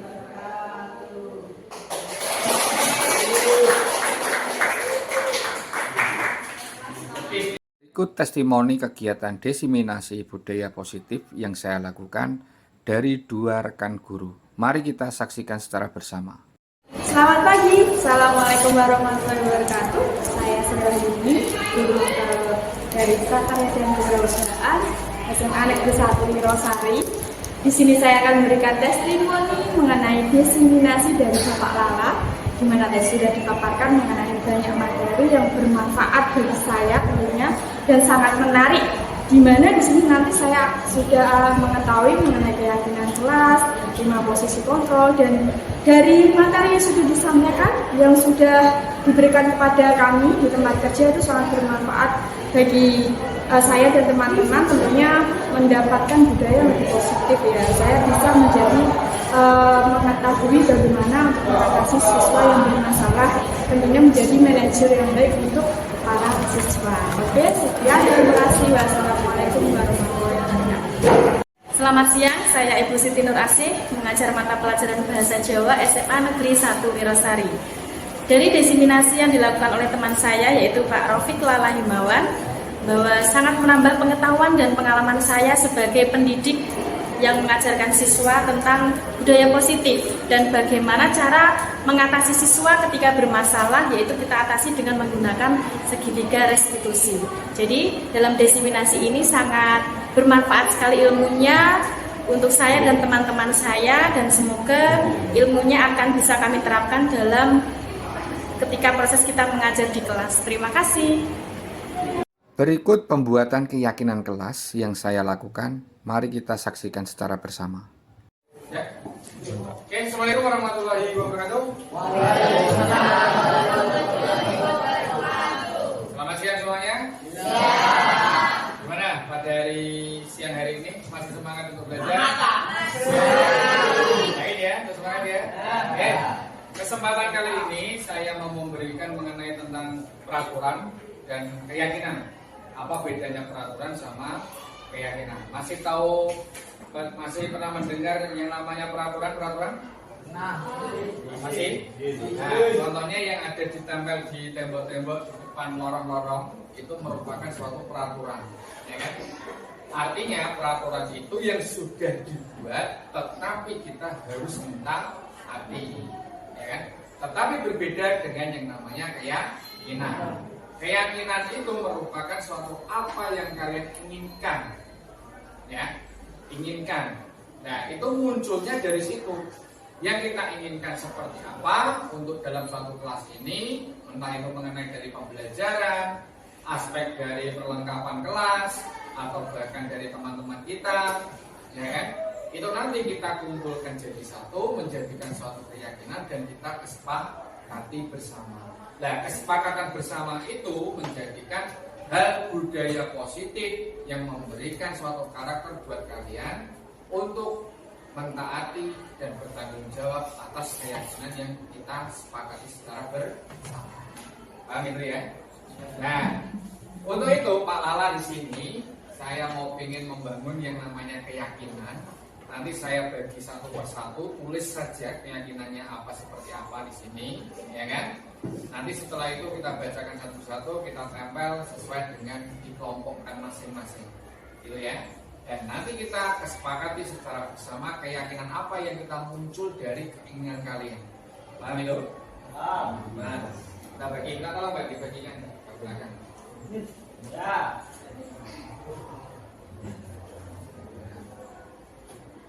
Orang membuli.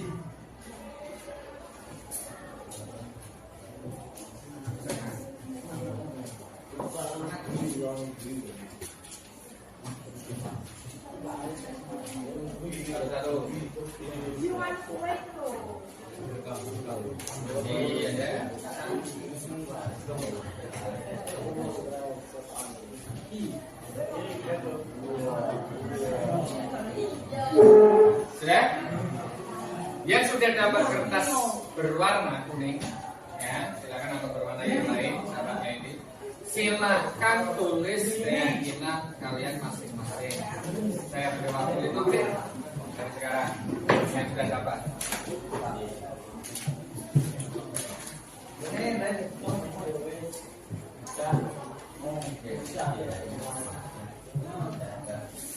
Ini orang, silakan, ya.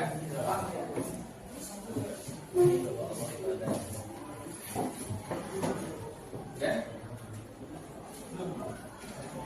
Nah, ditulis, silakan.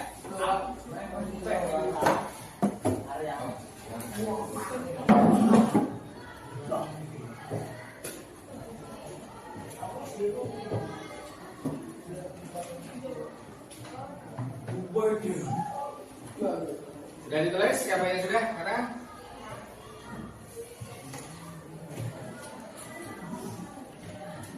Saya ingatkan, bisa mengenai. Bagaimana? Sudah? Sudah. Maju, diri. Ini. Keyakinan apa yang kamu tulis? Apa? Tidak membeda-bedakan dalam berteman. Berarti mengenai suatu teman, ya. Sampai ke sini. Teman ini. Teman ini. Oke. Ada lagi nih, sudah? Yang lagi mengenai tentang suatu teman siapa? Yang mungkin hampir sama? Tidak membeda-bedakan. Mengenai tentang teman? Ada? Yang sudah? Katakan lagi siapa? Silakan, maju.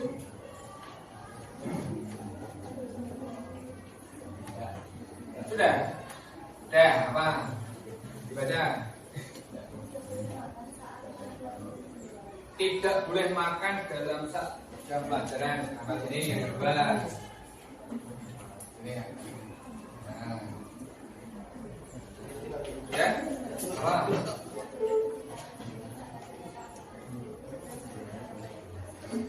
Pada saat pelajaran, berarti tidak boleh berbicara saat pelajaran sendiri. Nah, di sini pada saat tidak boleh berbicara dalam pelajaran, berarti sama ini, sama sini. Ya. Sudah? Apa? Tidak boleh main HP saat guru menerangkan. Tidak boleh main HP saat guru menerangkan. Ini apel. Sudah? Apa? Tidak keluar kelas pada saat kontak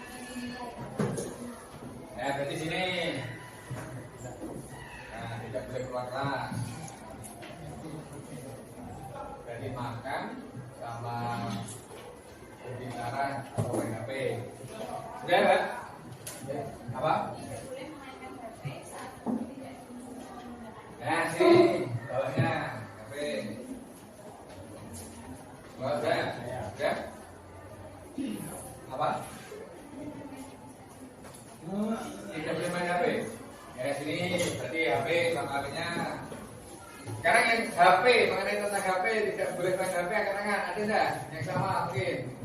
Sama. Kalau sama sini, nempel sini masuk. Sini, nempel sini, kalau di sini.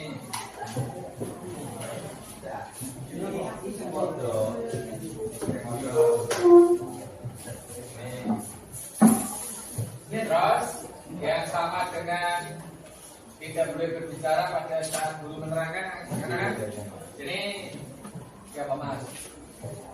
Capek. Nanti. Oh,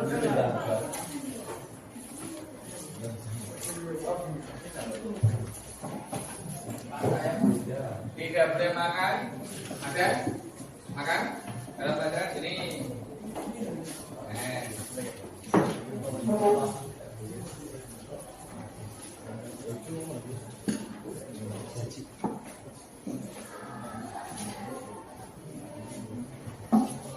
Terus ada yang sama enggak? Pada saat jam pelajaran dimulai tidak boleh keluar.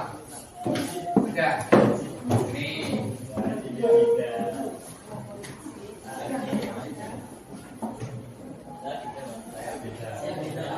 Nah,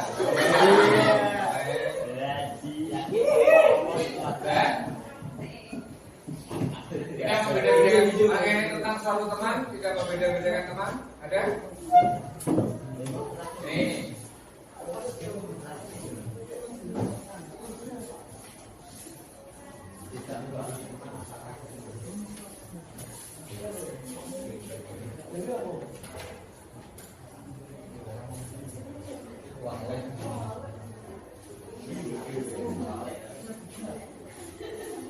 Balik tulisnya. Ada yang beda? Mas Nova apa? Tidak boleh membuli sama teman, maksudnya teman ini. Ada? Apa Mas? Harus menjalankan piket sesuai jadwal yang kita Harus memerankan piket. Menjalankan piket sesuai dengan jadwal. Ya, ini lebih beda ini. Ada yang sama enggak? Menjalankan piket? Tidak boleh. tidak boleh membuang sampah pada lantai meja. Tidak boleh membuang sampah pada lantai meja. Sini, beda.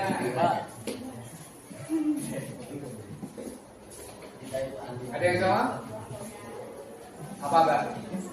Sama. Ini membuang sampah pada tempatnya sama saja. Terus ada lagi yang beda? Apa, Mbak? Tidak boleh tidur pada saat Bapak Ibu guru menjelaskan, berarti sama dengan yang tidak boleh keluar dari mana. Ini. Nah, ini. Ada lagi? Yang belum? Semuanya sudah? Apa Mas? Tidak mengambil alat tulis. Nah, tidak mengambil alat tulis semuanya. Ini. Korban lah. Ini Mas, apa? Berbeda ini. Korban korban. Dileleng, anyaman dileleng.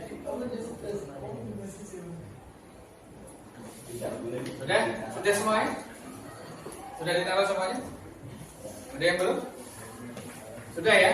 Oke, kalau sudah dari beberapa keyakinan kalian yang kalian inginkan di sini ada beberapa. Saya baca ada beberapa baris di sini yang membeda. Ini mengenai tentang teman ya, tidak boleh membedakan, tidak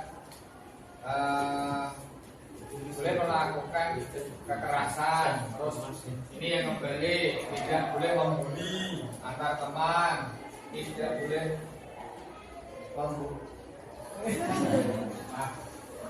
tidak boleh membuli lagi dari temannya lagi, tidak boleh membuli lagi, ya kan?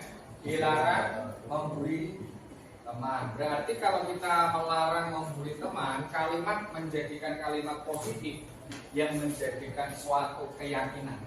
Nah, keyakinan kelas.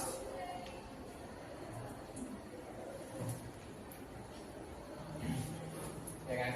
Apa itu? Saling menghormati.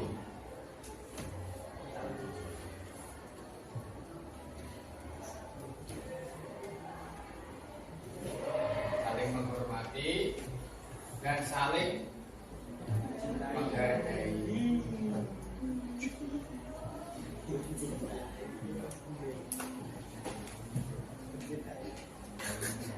Nah, di sini menjadikan suatu keinginan kita, menjadikan budaya positif. Yang pertama harus saling menghormati sama menghargai sesama teman kita. Tidak boleh membuli, tidak boleh mengejek apapun itu. Ya. Oke. Yang berikutnya di sini kita lihat lagi, tidak boleh membuang sampah pada laci. Oke. Tidak boleh membuang sampah pada lacinya lagi di dalam meja. Berarti itu apa? Kalimat yang positif apa? Jaga kebersihan. Nah,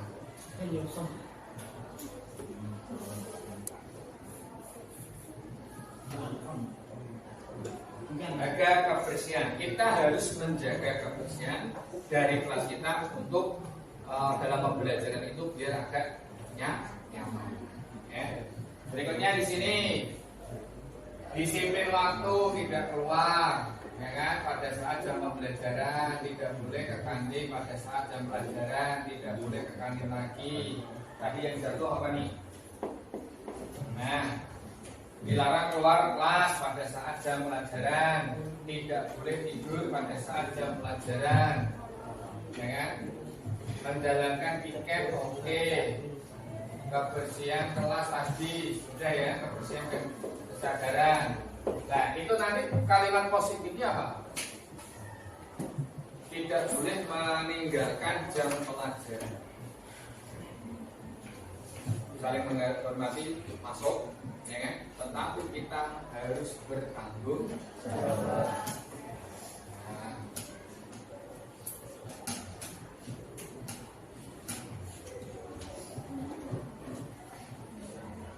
Bertanggung jawab atas pembelajaran itu, tidak boleh meninggalkan sedikit pun tanpa alasan yang logis. Pak, kalau misalkan kita ke belakang boleh enggak? Silakan izin, itu diperbolehkan. Tapi kalau kita meninggalkan pelajaran ke kantin atau aturan yang lain tanpa suatu izin, itu tidak. Makanya kita harus bertanggung jawab pada diri kita atas pembelajaran yang diberikan oleh Bapak Ibu. Oke, yang berikutnya di sini tidak boleh makan saat jam pelajaran. Oke, sama tanggung jawab. Tidak boleh makan lagi. Oke, tidak boleh makan jam pelajaran. Oke, tidak boleh makan, tidak boleh makan saat jam pelajaran. Berarti tanggung jawab dulu ya. Sama, tidak boleh berbicara sendiri saat Bapak Ibu guru. Kalau sini tidak boleh bicara sendiri saat Bapak Ibu menerangkan. Dilarang berbicara saat Bapak Ibu menerangkan. Dilarang berbicara saat guru menerangkan juga. Ini ada yang jatuh. Ya, yang jatuh. Tidak boleh main HP guru menerangkan. Tidak boleh main HP saat guru menerangkan. Tidak boleh main HP saat guru menerangkan. Terus ini dilarang bermain HP lagi. Ini juga dilarang main HP lagi pada saat jam pelajaran. Di sini ya juga dilarang main HP saat jam pelajaran lagi. Ya, berarti kalau kita dilarang sama makan saat jam pelajaran hampir sama, kita harus saling menghormati dan bertanggung jawab atas diri kita sendiri, ya kan? Masuk. Di sini terus mengambil pulpen atau alat tulis orang lain, tidak boleh mengambil pulpen. Artinya apa? Kalimat positifnya apa? Harus menjaga keamanan.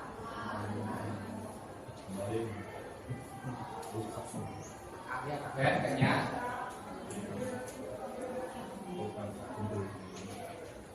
Nah, walaupun alat tulis pulpen sakit, misalkan, ya kan? Sekecil apapun, itu kalau kita hilang kita sudah menjadikan kelas kita tidaknya. Nah, ini keyakinan dari empat ini, dari keyakinan dari kepercayaan, keyakinan yang kalian inginkan, yang sudah kalian susun di papan tulis. Yang pertama, saling menghormati dan saling menghargai. Yang kedua, jaga kebersihan. Yang ketiga, bertanggung jawab. Yang keempat, keamanan dan kenyamanan. Kita sepakat tidak dari keempat keyakinan itu untuk menjalankan budaya positif kita di dalam kelas? Sepakat? Yang sepakat angkat tangan semua. Oke, berarti keempat keyakinan ya kita sepakati secara bersama-sama dan kita jalankan secara bersama-sama untuk tanggung jawab kita sendiri masing-masing. Paham ya? Mungkin ada pertanyaan? Tidak ada? Kalau tidak ada cukup waktunya. Terima kasih. Saya akhiri. Wassalamualaikum warahmatullahi wabarakatuh. Waalaikumsalam warahmatullahi wabarakatuh. Berikut testimoni pembuatan keyakinan kelas. Mari kita saksikan. Assalamualaikum warahmatullahi wabarakatuh. Perkenalkan, nama saya Mutang Novia Dianti, kelas 10-11. Nah, dari kegiatan yang telah Pak Lala lakukan tadi untuk membentuk keyakinan kelas, saya belajar tentang bertanggung jawab dan melatih diri saya lebih baik ke depannya. Terima kasih. Wassalamualaikum warahmatullahi wabarakatuh. Assalamualaikum warahmatullahi wabarakatuh. Perkenalkan, saya Agustina Eka Puspitasari dari kelas 10-11. Kegiatan yang Pak Lala tadi lakukan di kelas membahas mengenai keyakinan kelas. Dan itu melatih saya untuk lebih bertanggung jawab dan disepakati secara bersama. Sekian, terima kasih. Wassalamualaikum warahmatullahi wabarakatuh. Ya, tadi aksi nyata yang saya buat semoga bermanfaat. Ketemu lagi dengan video-video pembelajaran dari saya. Terima kasih. Assalamualaikum warahmatullahi wabarakatuh. Salam guru penggerak.